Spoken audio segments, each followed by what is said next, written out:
అందరికి నమస్కారం. నేను శిరీష. ప్రస్తుతం మనతో పాటు ఉన్నారు ప్రముఖ ఆధ్యాత్మికవేత్త, జ్యోతిష్య పండితులు ప్రొఫెసర్ డాక్టర్ ముల్లపూడి సత్యనారాయణ మూర్తి గారు. గురుగారితో మాట్లాడతాం. నమస్కారం గురుగారు. నమస్కారం శిరీష. గురుగారు, ఈ జూన్ మాసంలో వృశ్చిక రాశి వారికి ఎలా ఉండబోతుంది అంటారు? ఎలాంటి జాగ్రత్తలు తీసుకోవచ్చు అంటారు? ఈ జూన్ 2 కి గురుగ్రహ సంచారం జరగబోతుంది కాబట్టి దాని ఫలితాలు ఎలా ఉంటాయి అంటారు? ఓవరాల్ గా చూసుకుంటే ఆర్థిక పరంగా, ఆరోగ్య పరంగా, అలాగే ఈ మాసంలో వీరి గ్రహ గోచారం కూడా ఎలా ఉంటుంది అంటారు? వసుదేవసుతం దేవం కంసచాణూరమర్దనం దేవకీ పరమానందం కృష్ణం వందే జగద్గురుం. శ్రీ రాధాకృష్ణాభ్యాం నమః. కృష్ణం వందే జగద్గురుం, అర్జునం వందే జగదేక వీరం. ఇప్పుడు మనకి వృశ్చిక రాశి వారికి అందరికీ కూడా అష్టమ గురుడు ఉన్నాడు. జూన్ 2, 2026 సంవత్సరం నుంచి భాగ్యంలోకి వస్తున్నాడు గురుడు. దీనివల్ల 1,37,000 ర్యాంకులు వచ్చినాయి ఒక్కొక్కడికి. వృశ్చిక రాశి వాళ్ళకి సీట్లు రావాలిగా, ఎక్కడున్నాయి? కాబట్టి గురుడు భాగ్యంలోకి వస్తున్నాడు కాబట్టి ఎక్కడో ఒక చోట ఇప్పిస్తాడు, మొత్తం మీద ఖాళీ లేకుండా, ఫెయిల్ అయిపోకుండా. అర్ధాష్టమ రాహు, పంచమ శనిగ్రహ ప్రభావాలు, ఇవన్నీ కూడా మనం చూసుకున్నప్పుడు విపరీతమైనటువంటి మెంటల్ టెన్షన్ అనేటటువంటిది వృశ్చిక రాశి వారికి ఉన్నాయి. అనవసరమైనటువంటి గొడవల్లోకి వీళ్ళు వేలు పెడతారు.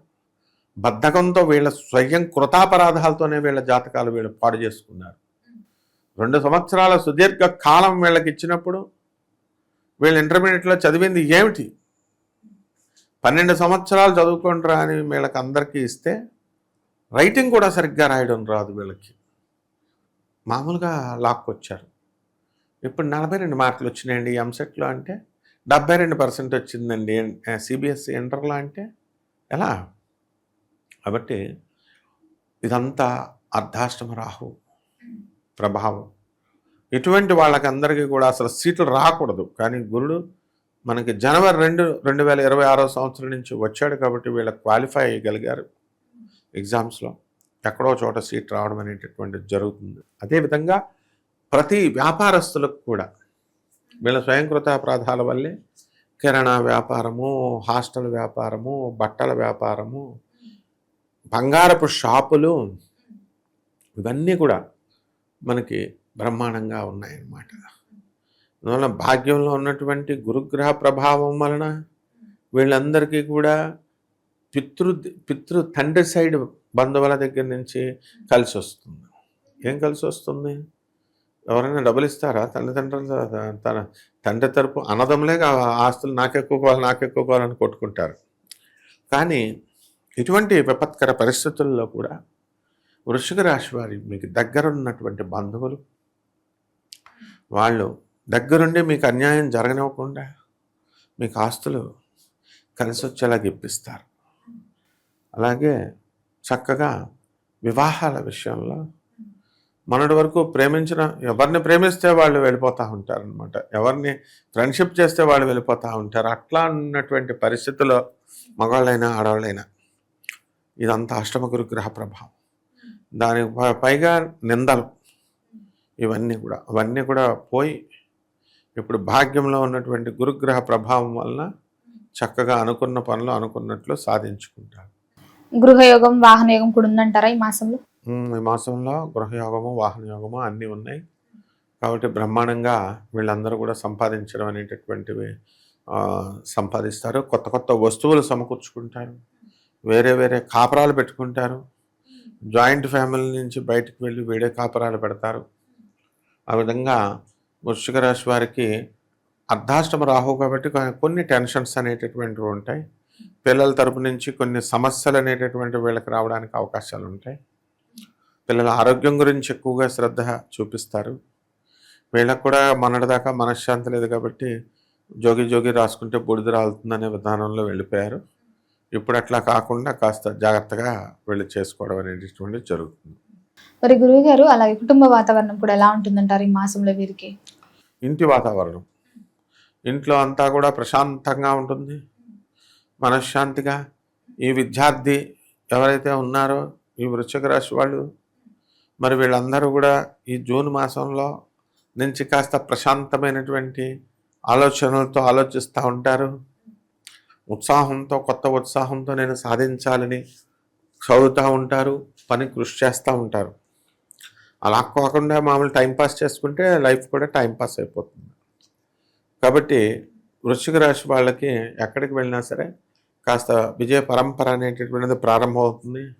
చెడ్డ స్నేహితులతో వీళ్ళందరూ కూడా స్నేహాలు చేయడం జరిగింది చాలామంది. దానివల్ల మీకు ఊహల్లో ఉంటారు, వాళ్ళు సహాయాలు చేస్తారు, వీళ్ళ సహాయాలు చేస్తారని ఎవరేం చేయరు. కాబట్టి ఇవన్నీ కూడా చూసుకుంటూ జాగ్రత్తగా ఈ వృశ్చిక రాశి వాళ్ళు ముందుకు వెళ్ళాలి. మరి గురుగారు వీళ్ళకి చూసుకుంటే దూర ప్రయాణాలు చేయొచ్చు అంటారా? దూర ప్రయాణాలు వృశ్చిక రాశి వాళ్ళకు ఉన్నాయి. ఇప్పుడు జూన్ నెలలో వెళ్తారు. బెంగళూరు, ఉడిపి, తర్వాత ఈ యొక్క మైసూరు, కుకి, ఇలా దక్షిణాది దేశాల్లో వీళ్ళు విహారం చేస్తారు. అలాగే రాజమండ్రి వెళ్ళి అక్కడి నుంచి తిరుపతి వెళ్తారు. ఈ విధంగా ఒక ప్రోగ్రాం అనేటటువంటిది ఆ రూట్లలో ఆ గ్రహాలు ఆకర్షిస్తున్నాయి. కాబట్టి వృశ్చిక రాశి వారు ఖచ్చితంగా ఈ ఊర్ల మీదుగా ఈ తీర్థయాత్రలు అనేటటువంటివి చేస్తారు. మరి గురుగారు అలాగే ఎవరైతే పెట్టుబడులు పెట్టాలి, కొత్తగా వ్యాపారం స్టార్ట్ చేయాలి అనే ఆలోచన ఉన్నవారు చేస్తారంటారా? పెట్టొచ్చు అంటారా? ఖచ్చితంగా పెట్టుకోవచ్చు. భాగ్యంలోకి వచ్చాడు కాబట్టి జాయింట్ వ్యవహారాలు అనేటటువంటివి పనికిరాదు.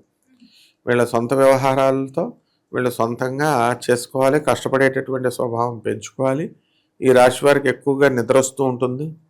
అందువలన ఆ నిద్రని వీళ్ళు దానికి లోను కాకుండా వీళ్ళంతా కూడా మామూలుగా చేసుకుంటూ ముందుకు వెళ్ళాలి. మరి ఆర్థిక పరంగా కూడా ఎలా ఉంటుందంటారు వీరికి? ఆర్థిక పరంగా మొన్నటిదాకా అడుక్కుంటున్నారు వీళ్ళంతా వృశ్చిక రాశి వాళ్ళు.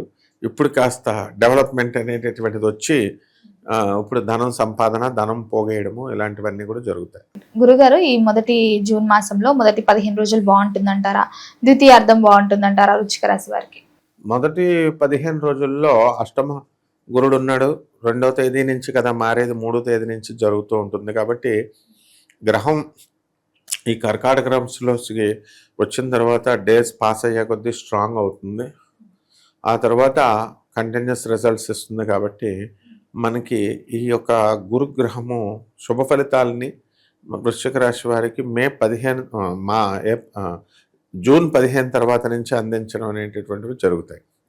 కాబట్టి జూన్ 15 లోపల కంటే కూడా జూన్ 15 దాటిన తర్వాతే వీళ్ళకి బ్రహ్మాండంగా అన్ని పరిస్థితులు కలిసి వస్తాయి. మరి గురుగారు ఈ మాసం అంతా వృశ్చిక రాశి వారికి ఇంకా బాగుండాలంటే అన్ని రంగాల వారికి ఏ దైవారాధన బాగుంటుందంటారు? ఎలాంటి పరిహారాలు చేసుకుంటే ఈ మాసం కలిసి వస్తుందంటారు వీరికి? దాన ధర్మాలు బాగా చేయాల. అనాథలకి, వికలాంగులకి, సాధువులకి, ఈ పేదవారికి, ఇలాంటి వాళ్ళకి ముందు దాన ధర్మాలు చేయాలి. 10 పైసలు 2 పైసలు అన్నట్టు కాదు. కట్ల డబ్బులు ఉన్న వాళ్ళు తీయాలి. ల్యాప్టాప్లు అవి ఇవి పంచాలి. అలాగే విద్యార్థులకి అందరికీ పంచాలా. మరి తర్వాత రెండవది ఊరినే పసుపు కుంకుమ వేసి పూజ చేసేస్తే వచ్చేస్తాయి దేవుడు. తీర్థయాత్రలకు వెళ్తే తిరుపతి వెళ్తామంటే తిరుపతి ట్రైన్లో వెళ్తావు, ఫ్లైట్లో వెళ్తావు, నువ్వు ఎంజాయ్ చేసి వస్తావు. దేవుడు నీకు ఎందుకు ఇవ్వాలి? కాబట్టి పరిహారాల విషయంలో ముఖ్యంగా దాన ధర్మాలు చేసుకోవాలి. ఆ తర్వాత ఎనర్జీ సోర్సెస్ని శంకరాచార్యుల వారు చూపించారు, ఎక్కడ ఎనర్జీ ఉన్నాయి అనేటటువంటిది. ఆ ఎనర్జీ సోర్సెస్ని పూజ చేయాలి వీళ్ళు. అంతేగాని యూట్యూబ్లోకి వచ్చి ఏదో దేవాలయంలో అక్కడ బాగుంది, నేను రీసెర్చ్ చేశాను, ఇక్కడ ఇవన్నీ నడవవు. కాబట్టి ఈ యొక్క వృశ్చిక రాశి వారికి శని జపం చేయాలా, శని స్తోత్రాలు చదవాలా, శనికి కిలోంపావు నల్ల నువ్వులు, నల్లని వస్త్రాలని పేద బ్రాహ్మణులకి శనివారం నాడు ఉదయం 8 గంటలకు దానం చేసుకోవాలా. దశమహావిద్యల్లో ఒకటైనటువంటి మహాకాళి అమ్మవారి యొక్క మంత్ర జపాన్ని చేసుకోవాలా, వారి యొక్క హోమాన్ని ఇళ్లలో చేసుకోవడం ద్వారా. అంతేకాకుండా జువ్వి చెట్టుని పెంచుకోవాలి ఇంట్లో. అది పెంచుకున్న తర్వాత దానికి నీళ్లు పోయాలా, ప్రదక్షిణాలు చేయాలా. తులసి చెట్టుని ఏ విధంగా అయితే పూజ చేస్తామో ఆ విధంగా జువ్వి చెట్టుని చేయాలి. అది దొరకడం లేదండి అని అంటే రావి చెట్టుని చేసుకోవాలి. ఈ రకంగా చేసుకుంటే సరిపోతుంది. గురుగారు మొత్తం మీద జూన్ మాసంలో వృశ్చిక రాశి వారికి ఎలా ఉంది, ఎలాంటి జాగ్రత్తలు తీసుకోవాలో తెలియజేసినందుకు ధన్యవాదాలమ్మా.